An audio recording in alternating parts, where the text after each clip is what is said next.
السلام علیکم. وعلیکم السلام. ہم اہل سنت جیسے چار امام کو حق پہ مانتے ہیں جی. اب شیعوں کے جو امام 12 جو کہتے ہیں تو مطلب آپ کے خیال سے کہاں تک امام صحیح ہے؟ مطلب ہے جیسے حضرت علی سے کہتے ہیں پہلے امام ہے تو کہاں تک امام صحیح ہم سمجھ سکتے ہیں؟ دیکھیں شیعوں میں امامت کا کانسیپٹ الگ ہے, اہل سنت میں امامت کا کانسیپٹ الگ ہے.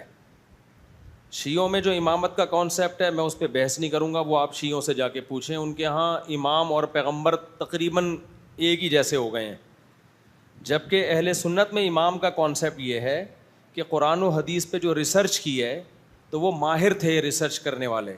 غلطی ان سے بھی ہو سکتی ہے لیکن ان سے غلطی کا امکان کم ہے. تو ان کی تحقیق ہے, تحقیق قرآن و حدیث اور صحابہ کو سامنے رکھ کے ہی کی ہے. تو اس لیے اگر 100% یقین سے ثابت ہو جاتا ہے اگر ہمارے سامنے کہ اس میں امام حنیفہ کا قول قرآن و سنت کے خلاف ہے تو اہل سنت پھر اللہ کے نبی کی بات کو لیں گے, امام حنیفہ کے قول کو نہیں لیں گے, اور کرتے بھی ایسے ہی ہیں. لیکن شیعوں کے ہاں جو امامت کا کانسیپٹ ہے وہ پتھر پہ لکیر ہے بالکل, سمجھ رہے ہیں.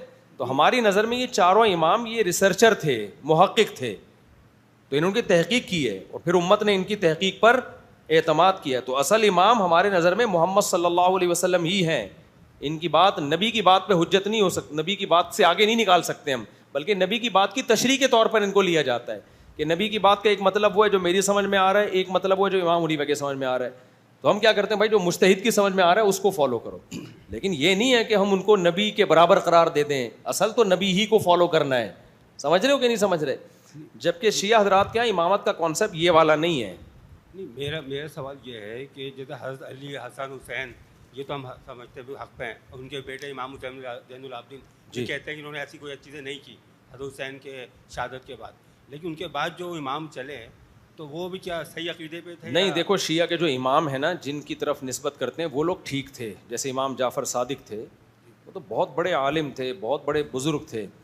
ہمارا شیعوں سے یہ اختلاف ہے کہ آپ نے بہت سی چیزیں جو امام جعفر صادق کی طرف منسوب کی ہیں وہ نسبت ٹھیک نہیں ہے.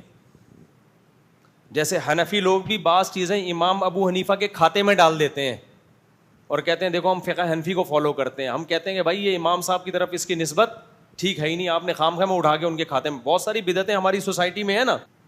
تو اب ایک کچھ دن پہلے کیا ہوا, ایک صاحب میرے پاس آئے, عالم تھے, کہتے ہیں میں ابو حنیفہ کے میں فقہ کو مضبوطی سے فالو کرتا ہوں.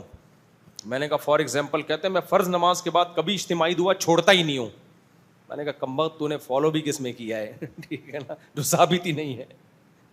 تو فرض نماز کے بعد اجتماعی دعا تو ثابت نہیں ہے قرآن و سنت سے. میں نے کہا تم نے امام حنیفہ کے کھاتے میں بھی ڈال دی اور پھر فالو بھی ڈٹ گئے اس پہ نا, تو یہ تو امام حنیفہ کے کھاتے میں ڈلتی نہیں ہے یہ دعا. تو اس طرح شیعہ حضرات نے بھی بہت ساری چیزیں ان ائمہ کے کھاتے میں ڈالی ہوئی ہیں, حالانکہ وہ ائمہ ان چیزوں سے بری ہیں. کوئی صحیح سند سے ثابت نہیں ہے کہ انہوں نے کبھی کسی امام جعفر صادق سے آپ یہ ثابت نہیں کر سکتے کہ وہ ماتم کی ترغیب دیتے ہوں, نوحے کی ترغیب دیتے ہوں. تو یہ ائمہ تو اس سے پاک تھے ان چیزوں سے, سمجھ رہے ہو. جیسے شیخ عبد القادر گیلانی کو غوث اعظم کہا جاتا ہے, تو کیا شیخ عبد القادر گیلانی اپنے آپ کو غوث اعظم ماننے پر راضی تھے کیا؟ وہ تو توحید پرست تھے بھائی. وہ کہیں گے تم ایسے ہی ہے جیسے عیسیٰ علیہ السلام کو عیسائیوں نے اللہ کا بیٹا کہہ دیا, حضرت عیسیٰ سے پوچھیں گے تو مان لیں گے اس کو؟ تو وہ کہیں گے تم نے میرے کھاتے میں ایسی چیز ڈال دی جس میں میں خود راضی نہیں ہوں. میں وہ تو خود توحید کے علم بردار